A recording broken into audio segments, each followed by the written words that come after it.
¿Cómo están? Muy buenas noches. Yo soy Esdras Chabot y esto es Dinero y Poder. La Cámara de Diputados discute la propuesta de Ley de Ingresos 2018 del Ejecutivo Federal para obtener 43.291 millones de pesos más. Pretenden subir precio de petróleo de 46 a 48 dólares con 50 centavos el barril y la paridad del peso de 18.10 a 18.40 para poder obtener estos ingresos adicionales independientemente del resto del paquete. Nos acompaña aquí en el estudio de Dinero y Poder Luis Madrazo, titular de la Unidad de Planeación Económica de Hacienda. Luis, gracias por estar aquí en Dinero y Poder. Mauricio González Macario Esquetino, buenas noches. Buenas noches. Luis, a ver, el paquete, digamos que fiscal estaba relativamente ya armado, bajo parámetros muy claros de continuidad. Vino el tema del terremoto y habría la necesidad de, decía el presidente, obtener ingresos adicionales de entre 46 y 48 mil millones de pesos. Esta propuesta que ayer por la noche pasa en comisión, la Comisión de Hacienda, parte del principio de que se puede obtener estos 46 mil, 48 mil millones de pesos más modificando o moviendo de alguna manera alguno de los principios básicos. ¿Por dónde estaría esto? Muchas gracias, Serra. Efectivamente, lo que hace la Cámara cada año es recibir el paquete, analizarlo, y normalmente se actualizan algunos de los parámetros. Nosotros entregamos un paquete con información a agosto, estamos ya a finales de octubre, hay mayor información y se pueden hacer los ajustes. La verdad es que la dinámica sí es algo predecible en cuanto a que se hacen estimaciones prudentes, conforme avance el año normalmente hay algún espacio adicional. ¿Cuáles fueron los ajustes importantes que se hicieron en la Comisión de Hacienda el día de ayer y se están haciendo el día de hoy en el Pleno de la Cámara de Diputados? Se ajustó el precio del petróleo de 46 dólares por barril a 48.5. ¿De dónde viene el 48.5? De dos cosas muy claras.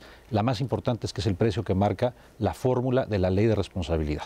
En la Ley de Responsabilidad se hace una fórmula prudente, es de hecho no es un pronóstico, sino una suavización con base en los datos pasados y futuros, que es en su diseño conservador. Entonces, llevábamos ya 2 años en los que proponíamos con un tercer año un precio inferior a lo que nos marca la Ley de Responsabilidad. Se había hecho por una razón principalmente, porque no había muchos recursos en el Fondo de Estabilización de los Ingresos Presupuestales, que trabajan de manera conjunta, una fórmula que suavice el precio, un fondo de estabilización. Hoy, a pesar de que hemos venido consolidando las finanzas públicas, hemos además podido acumular recursos en el Fondo de Estabilización. Y por lo tanto, el cambio que hace en comisiones la Cámara de Diputados, yo creo que es correcto, es movernos a la fórmula que marca la ley y es congruente con el marco de responsabilidad. Eso además nos da mucha certeza por 2 razones. Una, porque el precio efectivamente se ha movido para arriba en el último mes. El precio spot, de hecho, ya está arriba del 48,5. Y esto no niega que además tenemos un programa de coberturas que respalda el precio entre el Fondo de Estabilización y las coberturas que hemos comprado. 48,5 es una medida prudente y en línea con nuestro marco de responsabilidad. ¿El tema de tipo de cambio también en esta línea? El tema de tipo de cambio, lo que se ha hecho es, como se hace siempre, tomar básicamente las últimas observaciones de los analistas. La última que se publicó en este caso es la encuesta de Blue Chip, está en 18.35. Es evidente que en las últimas semanas se ha movido el tipo de cambio hacia arriba. Es un ajuste bastante menor a ese movimiento que hemos visto en el precio spot, como debe de ser. El precio spot no es el mejor indicador para el futuro, se hace un ajuste prudente de algunos centavos en línea con las mejores estimaciones hacia adelante, considerando que buena parte del movimiento puede ser volatilidad, lo que estamos observando. Y de nuevo, hay que recordar que en materia de tipo de cambio, mantener un tipo de cambio bajo es una medida prudente, es una medida de precaución para estar seguros que se van a cumplir los supuestos y vamos a tener efectivamente los recursos que se están previendo. Para el próximo año estamos suponiendo que Pemex más o menos va a mantener la plataforma de producción que tiene ahorita, 1.9 millones de barriles, según entiendo, y con eso pues ya salen las cuentas. Y yo tenía la preocupación de una forma de no ahorcarnos con los recursos y que sería muy útil, me imagino, para la cuestión democrática sería ir quitando todos los gastos de publicidad del gobierno. Eso se podría discutir, porque ahí pues sí se va una cantidad importante entre gobierno federal, empresas, incluso los gobiernos estatales. Ahí no se podría tener un ahorro que nos diera también un margencito. Gracias, Macario. Mira, los ajustes que se hacen en la Cámara se hacen en dos etapas, primero en la ley de ingresos y luego en el presupuesto. Los ajustes que se están discutiendo ahorita son de ley de ingresos. Tú mencionas un ajuste que se hace en el presupuesto y normalmente también hace la Cámara alguna reconducción, alguna modificación, reduciendo algunos elementos de gasto e incrementando algunos otros. En este caso creo que es claro, y así lo han manifestado las distintas fracciones parlamentarias, lo que se busca es canalizar recursos para respaldar la reconstrucción. Tenemos dentro del marco fiscal la capacidad de hacerlo y nos movemos en esa dirección. En publicidad yo creo que siempre es como todo el gasto sujeto a debate en la Cámara. Sí hay que tener en cuenta que el grueso de la publicidad es de las instituciones públicas que tienen un gran contacto con el público, como son el IMSS, como son la Secretaría de Educación, como son la Secretaría de Salud. Ahí está el grueso del gasto. Pero efectivamente todo esto es parte del proceso y que se da en el seno de la Cámara de Diputados. Luis, yo creo que en esta ocasión el programa del presupuesto y la ley de ingresos que se presentó por parte de la Secretaría de Hacienda, la verdad que fue muy bien recibido porque fue realista, creo que abona a la credibilidad de que se cumpla lo que se quiere hacer. Y sin embargo yo tendría dos preguntas que creo que vale la pena aclarar sobre el tema de los ingresos. Uno, me llamó la atención, y no soy el único, que el crecimiento estimado de los ingresos que vienen de los impuestos, del IVA, del ISR, el IEPS, etcétera, que son ingresos no petroleros fundamentalmente, por lo menos en el proyecto que yo vi, había un incremento de alrededor de 0.5% de crecimiento. O sea, básicamente mantener el nivel ¿no?, que se estima para el 2017. Ahí creo que eso contrasta con lo que había venido ocurriendo en años anteriores, donde inclusive vimos varios años en los que la recaudación de los impuestos, de tributaria como se le llama, estaba por encima del crecimiento inclusive del PIB, ¿no? Entonces ahí simplemente una explicación creo que valdría la pena.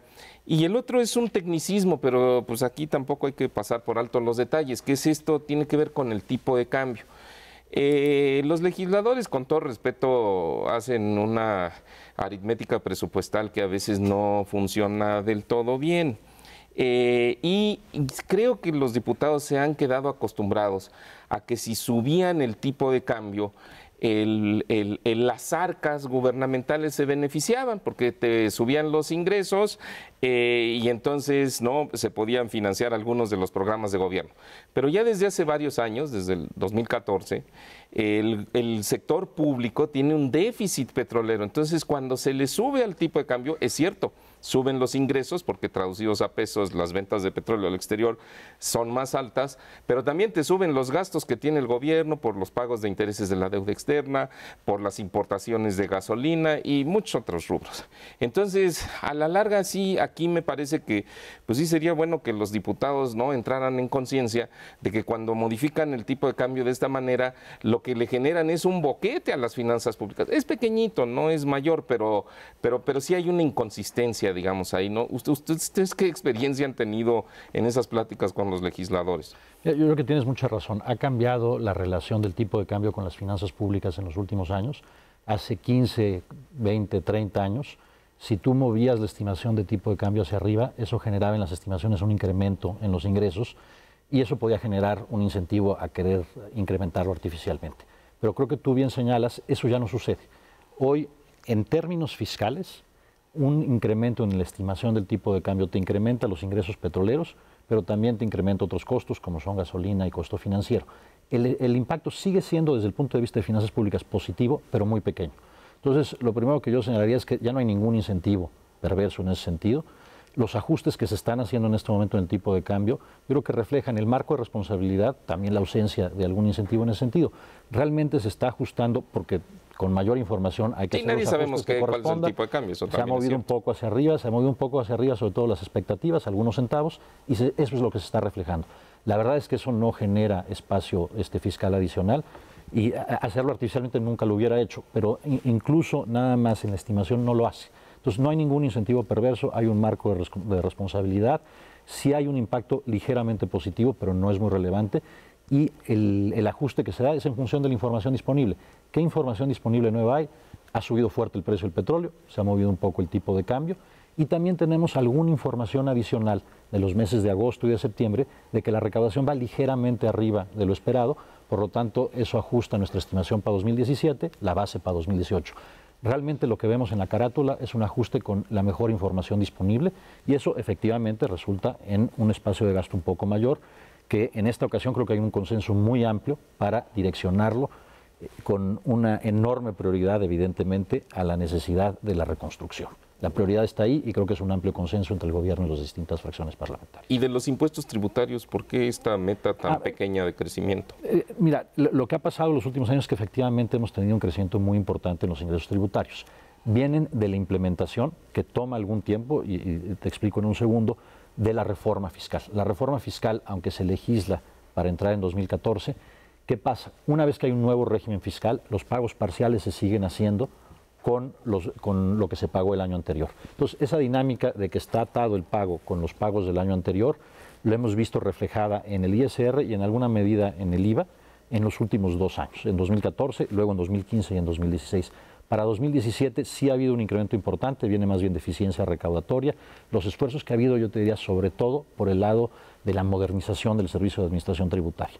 Antes se estaban auditando las cosas de hace 5 años en papel.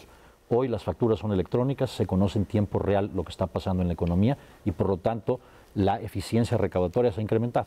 A mayor tecnología, mayor eficiencia, un poco de mayor recaudación. De manera prudente hacia adelante se espera que la recaudación tributaria simplemente incremente con la dinámica de crecimiento de la economía. Y si lo comparas con los estimados de cierre, simplemente se refleja eso.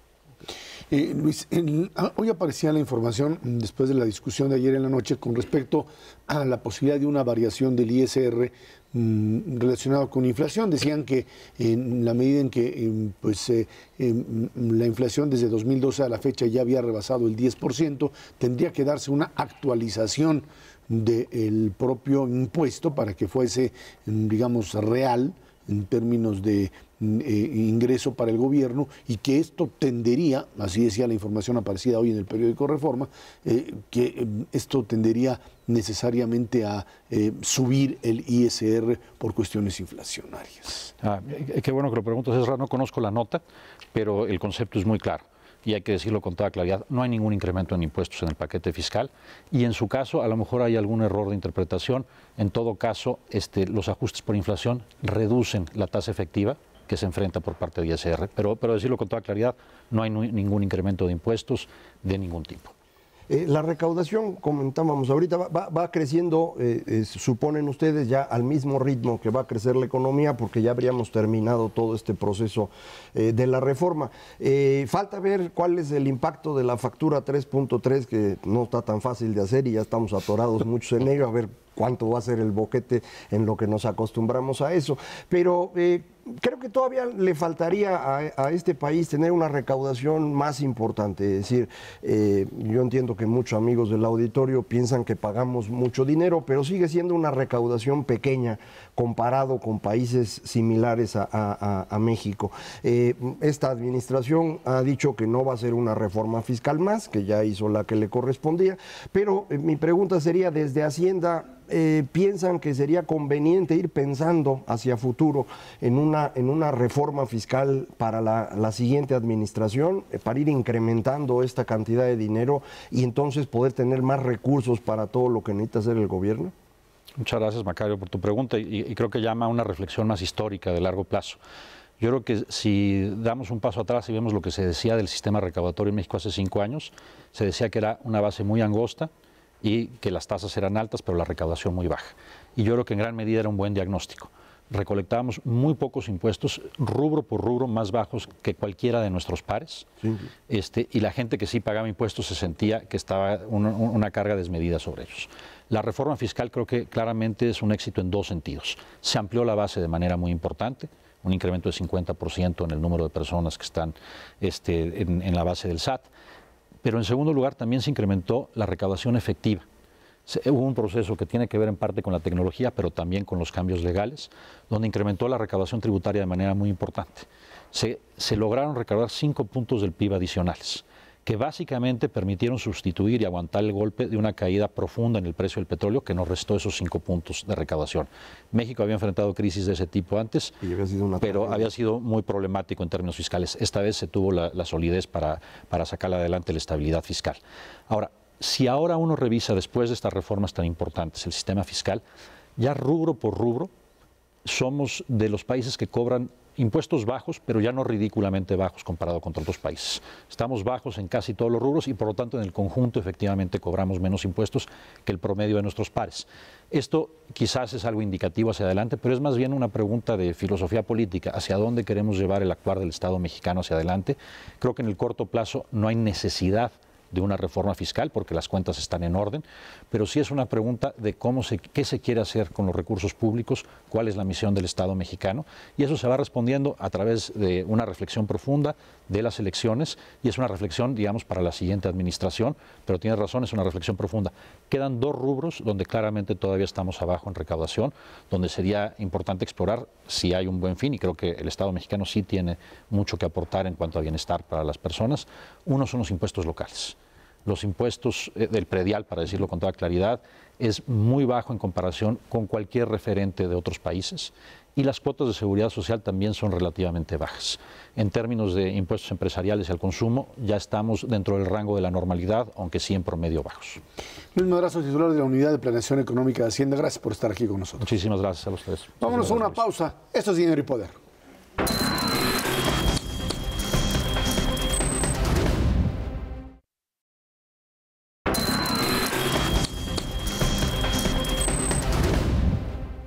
México prefiere terminar el Tratado de Libre Comercio de América del Norte a que haya uno con restricciones como las que pretende el gobierno norteamericano. Esto tras las declaraciones de Robert Lighthizer, el representante comercial norteamericano, en donde acusa a México y a Canadá de ser intransigentes. La Secretaría de Economía dijo que el objetivo de México es cuidar, dice, el interés nacional. La verdad es que pues, un cierre de la cuarta ronda de negociación en donde pues, quedó claro que por un lado la canciller canadiense, la señora Freeland, tiene una enorme capacidad intelectual, argumentativa, lo mismo que por supuesto el de Alfonso Guajardo. Claro que por supuesto la canadiense tiene más canicas con las cuales disparar sobre un ignorante como Robert Lighthizer, y es verdad, un ignorante, más allá de no estar de acuerdo con modelos proteccionistas, lo que quedó de manifiesto es que si uno ve que de lo que se trata es renegociar un tratado de libre comercio, entonces el señor no tiene por qué estar ahí, porque el interés no es una renegociación del Tratado de Libre Comercio, sino el interés manifiesto es terminar con el tratado. Entonces estamos en dos niveles totalmente diferentes. ¿Y qué es lo que finalmente la canciller canadiense le decía abiertamente? Le fue y le restregó en la cara al representante norteamericano la alianza política, económica, histórica entre las partes. Y militar entre las partes. Y además terminó restregándole el déficit que tienen los Estados Unidos con Canadá, ¿no? O con Canadá con los Estados Unidos, ¿sí? Más bien como diciéndole, pues si ya vamos a hablar de déficit, ¿cómo le vamos a hacer para corregir el mío? Pero le dijo, yo no voy a hablar de eso porque no me interesa, a mí me interesa la expansión del comercio. La verdad es que sí es notorio el grado de primitivismo argumentativo de la parte norteamericana. Sí, bueno, creo que lo que en realidad quería el señor Donald Trump desde el principio, lo dijo en su campaña, es que este es el peor acuerdo comercial negociado en la historia. Eso es evidentemente una mentira, pero pues eso es lo que él trae en su cabeza y eso es lo que ha querido hacer. Esto viene, me parece, de dos cuestiones básicas del señor Donald Trump. Una es que no entiende el tema del comercio, es un proteccionista, y la otra es que nos tiene odio a los mexicanos. Todavía no sabemos bien por qué, suponemos que tiene que ver con un par de tranzas que le hicieron aquí, cuando el que hace tranzas es él, ¿no? Entonces pues eso es lo que le molesta, pero bueno, eso es lo que explica cuál es su postura, ¿no? No ha querido negociar realmente nunca, lo que quiere es que esto truene, pero que la culpa sea de los otros, no de él, de manera que esto le permita pues limpiar un poco el proceso, pero creo que lo que se ha encontrado es que tanto México como Canadá tienen argumentos bastante sólidos, y no solo son México y Canadá, Canadá, son un montón de empresas estadounidenses, son senadores y gobernadores en los Estados Unidos que están convencidos de que quitar el Tratado de Libre Comercio sería un riesgo muy grande, les puede costar muchísimo dinero y muchísimos empleos, y no quieren que esto ocurra. No hay manera de argumentar con el señor Donald Trump, de forma que hoy el Financial Times tiene un artículo en donde comentan que ya los senadores republicanos están buscando cuál es el procedimiento para impedir que el señor Donald Trump pueda salirse del tratado. Aquí lo hemos comentado varias veces. Sí. No están seguros cuál podría ser. Solamente una vez anterior Estados Unidos se ha salido de un tratado de libre comercio en 1866, un tratado con Canadá, pero la salida fue decidida por el presidente y el Congreso. De forma que no hay un precedente para lo que ocurre hoy. Me imagino que vamos a ver esa discusión próximamente, pero esto significa pues que es más o menos claro, Trump quiere salirse, no todos los Estados Unidos quieren salirse y vamos a ver en qué dirección se mueve. Perdón, Mauricio, la propia canciller canadiense le decía, ustedes están, señores norteamericanos, ustedes están queriendo ver exclusivamente el interés suyo y este es un acuerdo tripartita. Y la respuesta de Leitziger es, aquí lo que nos interesa es generar empleos para los norteamericanos y para los estadounidenses. Para los estadounidenses, para ser precisos, y además aumentar los niveles salariales en esta lógica de cerrazón y del argumento de que la apertura económica es lo que destruye empleos. Sí, que es una falsedad, ya lo hemos dicho aquí.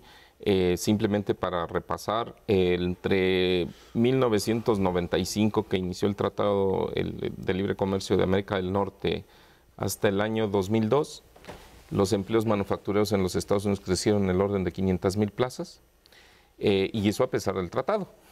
Y efectivamente, de 2003 hasta 2016, o sea, 13 años después, disminuyeron los empleos manufactureros en Estados Unidos en aproximadamente 2 millones de plazas, pero eso coincide con el ingreso de China a la Organización Mundial del Comercio. Entonces, cuando la producción de Estados Unidos se desplaza a China y el consumo de los estadounidenses se desplaza a China, pues entonces efectivamente el sector manufacturero pierde empleos, pero porque tenían productos malos y o productos caros frente a los productos chinos. Bueno, pues entonces esas son las ventajas del mercado. Cómprale lo mejor que puedas, al mejor precio que puedas, al que lo produzca. Pero en fin, eso es cosa que no entienden ni van... bueno, yo creo que sí lo entienden, nomás que no lo quieren reconocer públicamente, no es parte de su argumentación. Y sí hay un segmento de población estadounidense que cree firmemente los argumentos de Trump. O sea, el libre comercio, ¿no? Como los salarios en México son bajos, pues los empleos se van para allá, las inversiones se van para allá y perjudicas a ciudades como Detroit y ciudades en Iowa, en Illinois, etcétera, ¿no? Yo creo que aquí lo que hay que destacar es, porque sí hay mucha desinformación. Son dos puntos muy breves. Uno es, yo todavía estoy convencido de que una cosa es la psicología de negociación del señor Trump, que pues el amigo Lighthizer y el secretario Ross tienen que obedecer, porque si no me los corre.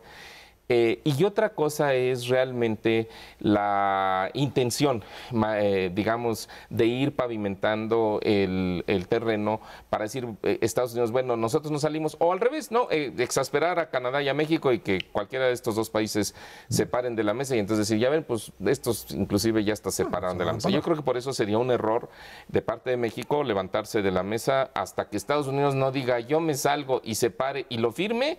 Hasta ese momento me parece que es el más adecuado.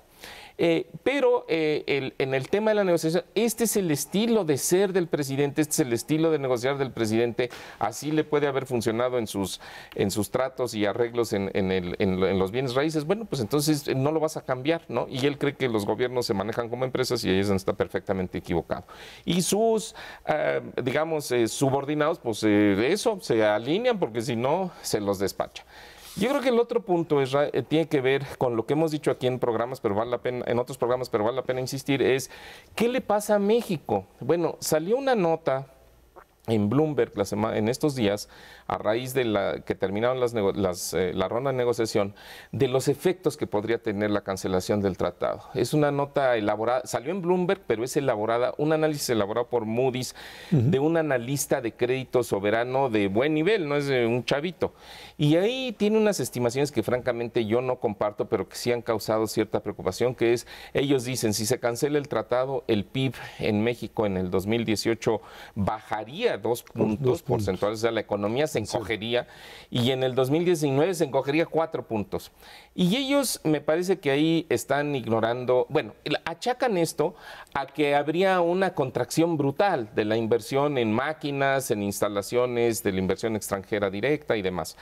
A mí me parece que no hicieron bien los cálculos, lo digo, es una empresa muy seria, pero creo que aquí sí se les fue un poco el cálculo, porque para que eso sucediera, la inversión productiva tendría que disminuir alrededor de un 15%, y eso no lo hemos visto ni en el 2009, que fue la gran recesión y crisis internacional. Entonces, es un efecto de dimensión.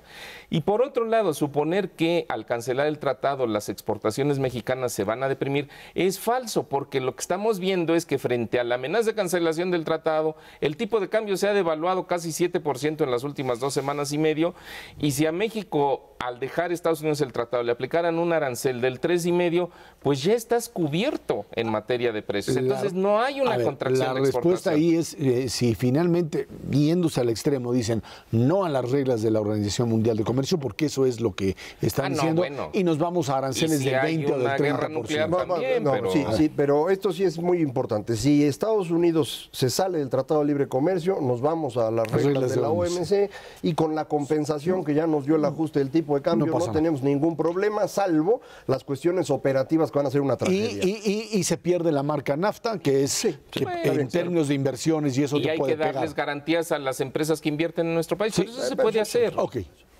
Si Estados Unidos se sale de la Organización Mundial de Comercio, esto es una tragedia tamaño mundial. Los años 30. Sí. Porque esto lo que significa es que todo el sistema comercial mundial se viene abajo, y entonces sí nos metemos en un camote monumental, pero ya no es México.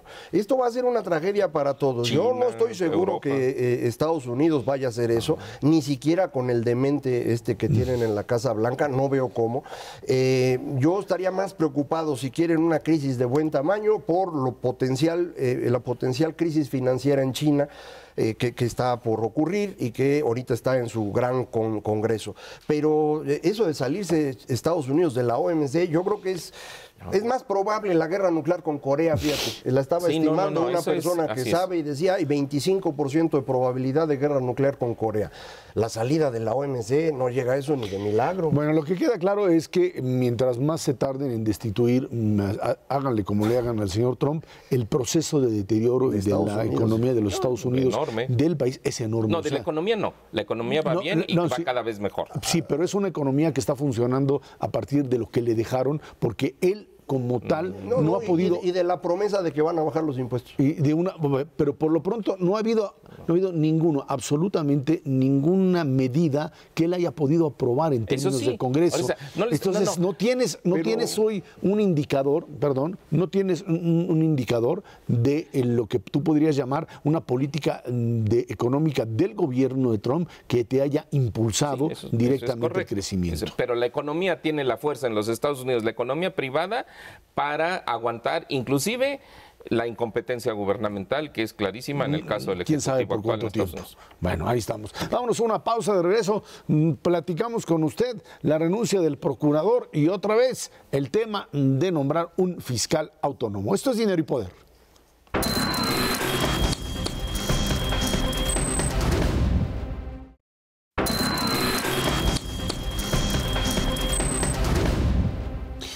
El lunes, Raúl Cervantes presentó su renuncia como Procurador General de la República ante la Junta de Coordinación Política del Senado de la República. Explicó que deja la PGR para que el Congreso agilice así la aprobación de las leyes de la nueva Fiscalía General. Dijo que algunos legisladores han utilizado sus supuestas, dice, aspiraciones como excusa para no avanzar en la aprobación de las leyes. Aseguró que él no tiene ya ninguna aspiración personal. Una renuncia de un personaje que me parece fue utilizado, manoseado, una de esas víctimas de la carnicería política en este país. Hay algunos de ellos candidatado para la Corte, para el ministro de la Corte, tronado por ahí, luego lo llevan del Senado a la Procuraduría, con un apoyo impresionante de los mismos senadores, cabildeado para convertirse en fiscal, y de repente les entra el chip a los senadores de que, pues no, se trata de un priista, de alguien cercano a Peña Nieto, y entonces empieza a armarse el tema del fiscal carnal, y con esto pues terminan tronando prácticamente a Raúl Cervantes, independientemente de sus errores, no lo niego, pero este modelo perverso de hacer política en este país, en donde pues lo último que le quedó es decir, ahí se ven, yo me retiro, y ahora pues tendrían que entrar en esta dinámica de crear la fiscalía y nombrar a un fiscal en medio ya de esta guerra política iniciada desde ahora. O sea, la campaña ya comenzó. Es cierto que formalmente el proceso electoral comenzó en septiembre, y bueno, pues la guerra ya está a todo lo que da, y negociar en estas condiciones en el Senado o en donde sea se ve bastante difícil. Sí, pero no es un asunto de este país. En todas partes del mundo exactamente lo mismo. Hay muchos ejemplos en Estados Unidos de cómo los nombramientos, por ejemplo, a la Suprema Corte de personas extraordinariamente capaces son bloqueados por asuntos políticos, lo mismo que ocurre aquí. O sea que tampoco es una cosa excepcional. Se nota más a lo mejor aquí porque tenemos un problema en aplicación de leyes monumental, y sí nos urge que esto se resuelva. La organización ciudadana había estado pidiendo que no solo se hiciera la transferencia que se había pensado originalmente de Procuraduría a Fiscalía, pasando al Procurador como nuevo fiscal, sino que se aprovechara para hacer algunos cambios que le hacen falta a la ley para que podamos tener realmente una Fiscalía autónoma. Entonces, pues se abre esa oportunidad. Yo no estoy seguro de que el nombramiento se pueda llevar a cabo, pero sí se podría ir perfeccionando el tema de la Fiscalía para que entonces pudiéramos tener ya condiciones adecuadas para nombrar a un fiscal, probablemente antes de la elección o después de la elección, pero antes de que entre el nuevo gobierno. Esto ya va a ser una circunstancia que habrá que medir en cada momento, y dependiendo de cada candidato es imposible desde hoy decir eso. Pero lo que sí pueden hacer hoy mismo es empezar a discutir esta reforma que le hace falta a la ley para entonces contar con una fiscalía que funcione. Sí, y bueno, los políticos siempre son muy hábiles para darle la vuelta a las cosas o aprovechar las oportunidades.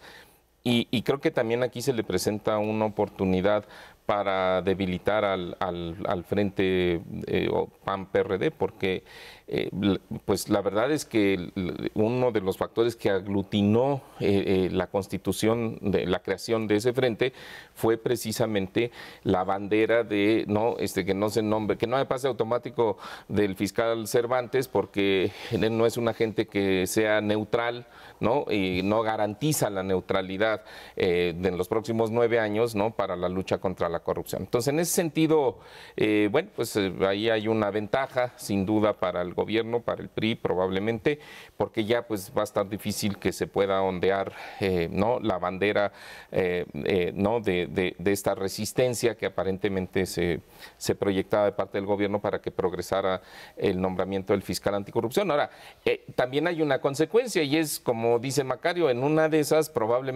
muy probablemente vamos a tener fiscal anticorrupción hasta dentro de un año o más.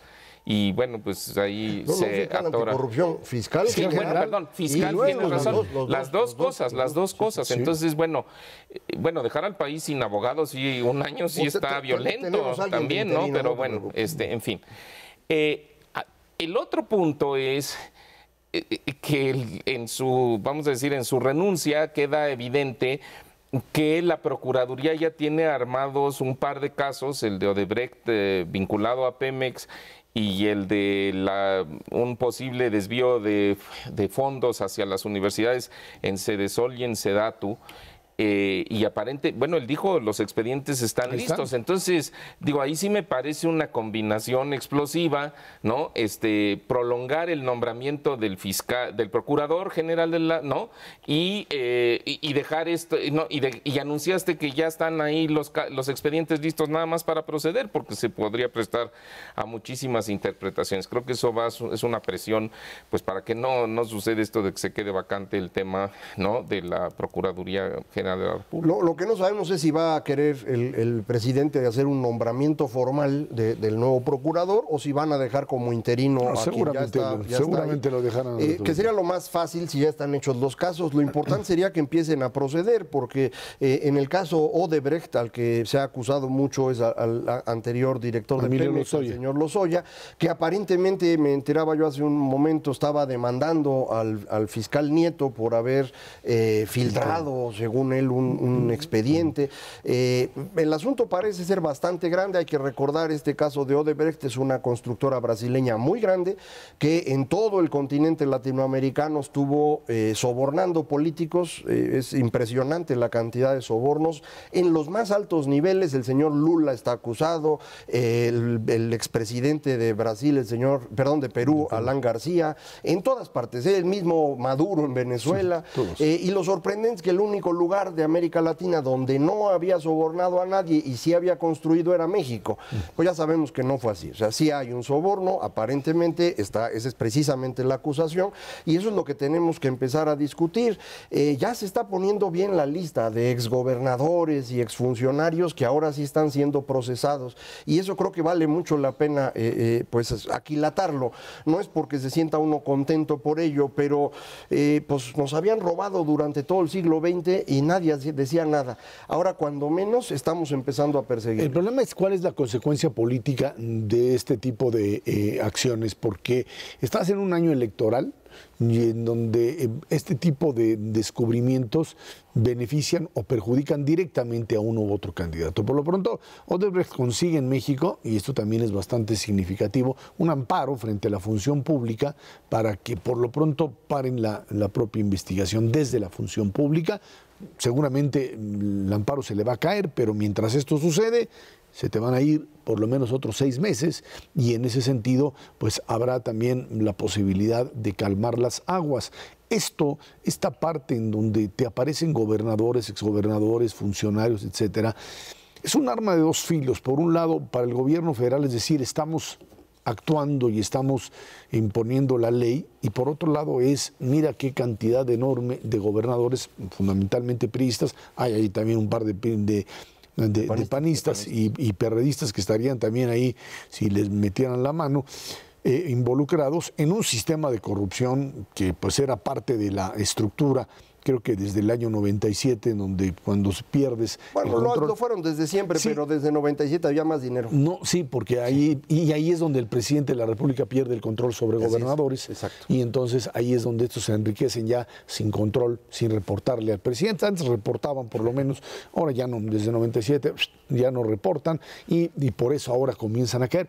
¿Qué impacto va a tener esto en el proceso electoral? Bueno, no lo sabemos. Es que hay intereses encontrados, Ezra, porque efectivamente, según se sabe, en las pesquisas que ha hecho la PGR, podría haber involucrados en sobornos de Odebrecht, no solamente a partir de este sexenio, sino en sexenios anteriores, ¿no? Con el proyecto de Tileno 21 en Veracruz y con algunos funcionarios de Pemex de aquel entonces.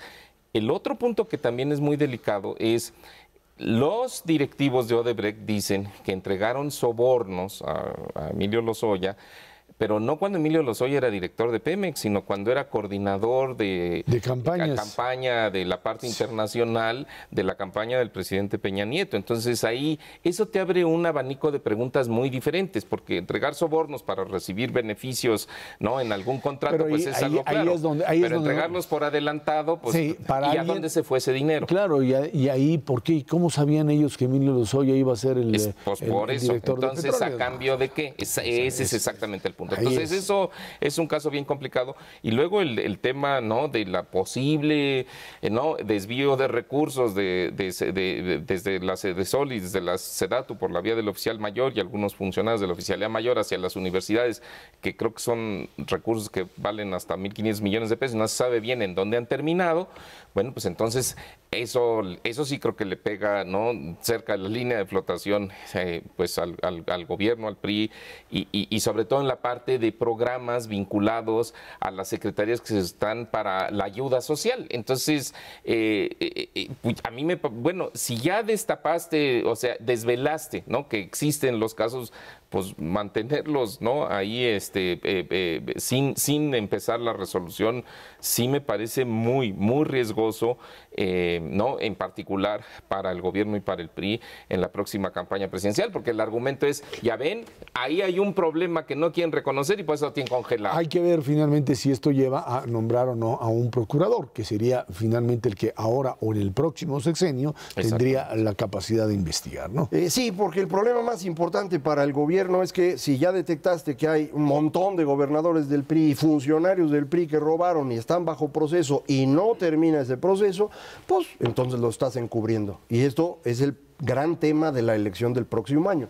Pero si sí los procesan, hablarán y empezarán a decir es que la lana que nos la llevamos para campaña del señor Peña y acaba siendo todo peor, porque ese es precisamente el argumento del señor Duarte, si recordamos, es el mismo caso ahora que comentamos de Lozoya. Entonces, ¿cuál de los dos caminos será menos malo para el gobierno, el gobierno del PRI, rumbo a la elección de 2018?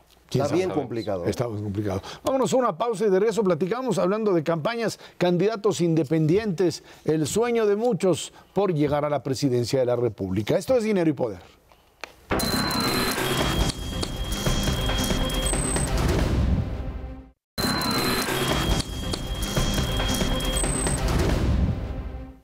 En la elección federal de 2018, en la que elegirán presidente de la República, elegiremos presidente de la República, senadores y diputados al Congreso, habrá una nueva figura, candidatos independientes o soñadores, dicen algunos. Por el momento hay más de 45 que buscan la candidatura presidencial. Más allá de lo que representan para la democracia mexicana, su presencia en la boleta electoral será importante, pese a que hoy un triunfo se ve alejado.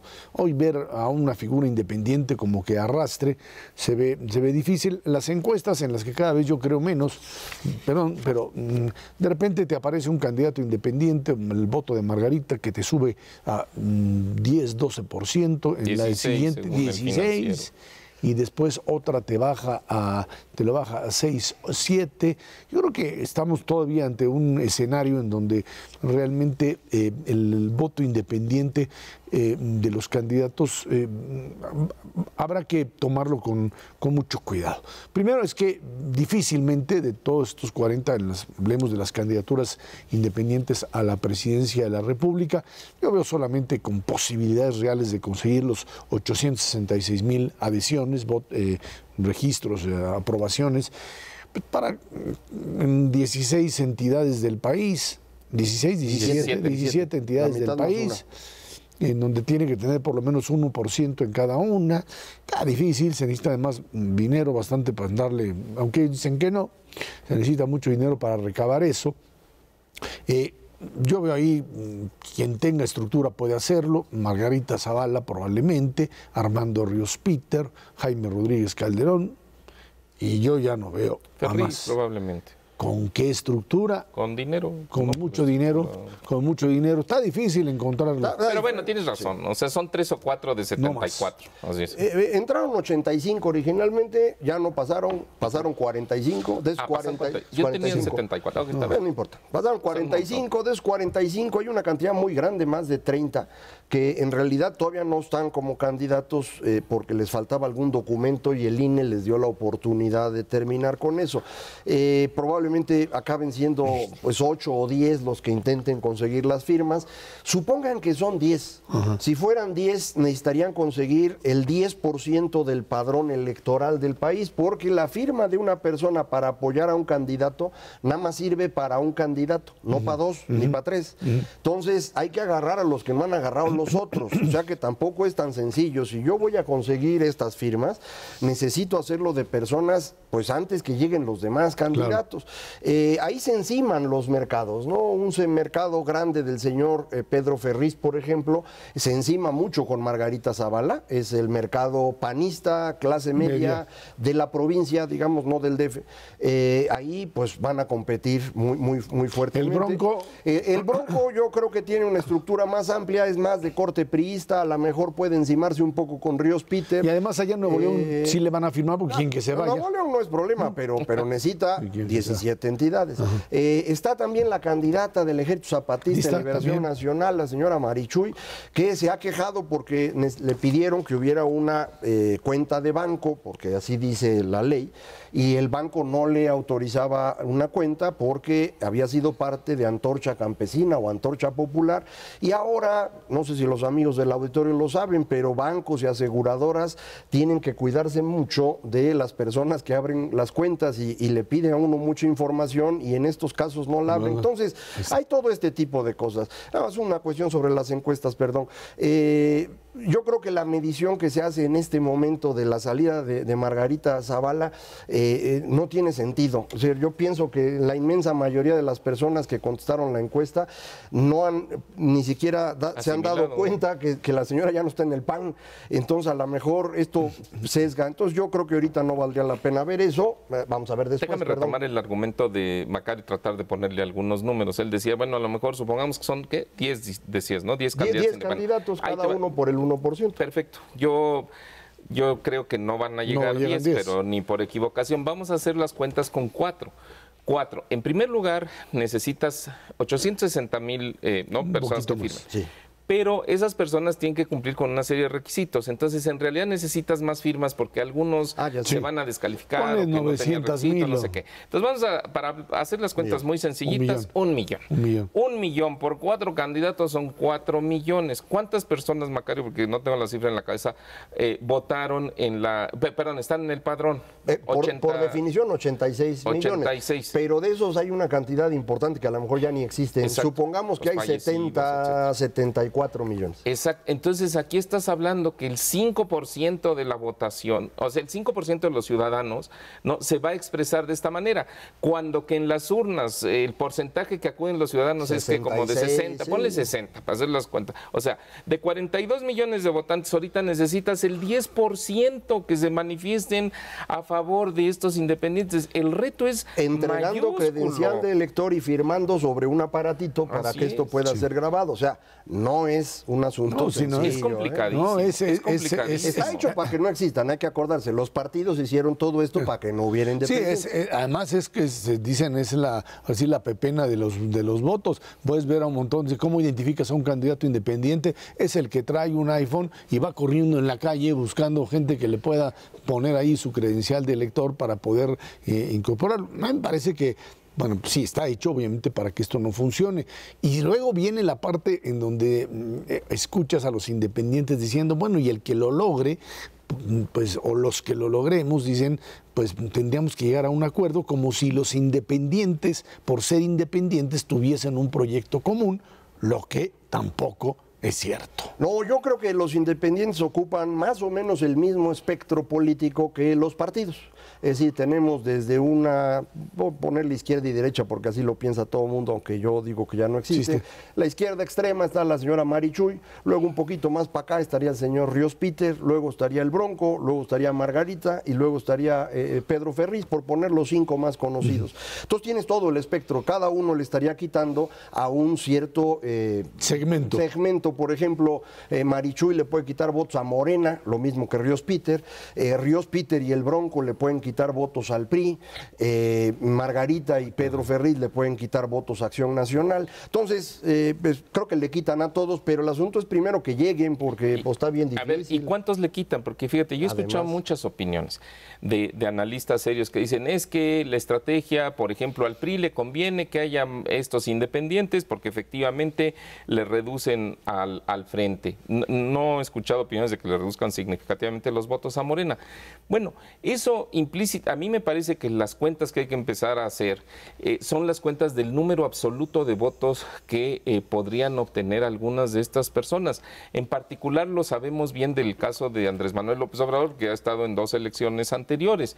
Si él en aquellos casos, en el PRD, pero ahora en Morena, vamos a decir que ha logrado obtener 15, 16 millones de votos, el hecho de que ahora tengas más independientes y haya una figura en la contienda que se pueda quedar con 16 millones de votos, ese es el que sale ganando de todo este asunto, porque diluyes el voto de los demás, y si tú eres capaz de conservar tus 16 millones de votantes que ya demostraste en 2 elecciones previas, pues es el que va a empezar con una ventaja. Claro, Digo, ahora, está claro. el punto aquí es que estos independientes sí tienen, y esto es fundamental, sí tienen capacidad de atraer y de quitar votos a distintas formaciones políticas como tales. Si obtienen el registro y ya están adentro y empiezan a hacer campaña, el tema de irle a pegar a uno de los segmentos de cada una de las candidaturas, eso funciona. Hay que recordar que finalmente una de las estrategias del propio gobierno federal ha sido la de, y lo hizo en el Estado de México, la de la fragmentación del voto. Yo creo que es muy riesgoso, terriblemente riesgoso. Pero ahí no tenías un candidato que tenía un número absoluto de votos asegurados. Es que yo no creo que sean tan asegurados como sí, por ejemplo, Bronco, si llega a ser candidato, es muy probable que le quite muchos votos a López Obrador en todo el norte del país, porque se convierte en una opción antisistémica en el norte, más aceptable que Andrés Manuel. Podría ser un caso. Margarita le podría quitar votos al PAN y también Pedro Ferriz. El PRI perdería muchos votos. Ellos creen que no. Ellos creen que no. Lo que ellos piensan es que ellos traen un porcentaje de votos o un número absoluto de votos muy estable con su votante tradicional, y con ese les alcanza para ganar. Vamos a ver, porque a la hora que se empiecen a cerrar las preferencias, la gente puede empezar a votar con este famoso voto útil, olvidarse de su independiente y apoyar a alguien para que pierda el otro. Y ahí es donde empieza el rejuego, y vas a ver quizá también a candidatos independientes que comiencen a declinar a la hora de la hora y decir, pues yo me adhiero a este otro, que ese es el otro juego de los independientes, que le va a costar mucho en términos de figura, pero bueno, pues también me estarían todo sea por apostando. la chuleta, Todo sea por la chuleta. Mauricio González Macarios, que tiene muchas gracias. Gracias a usted que nos ve y nos escucha aquí en Canal 11 todos los jueves a las 10 de la noche, Dinero y Poder. Estamos en la radio Noticias MBS en el 102.5 del FM de lunes a viernes de 5 a 7 de la noche. Por nuestra parte, muchísimas gracias y muy buenas noches.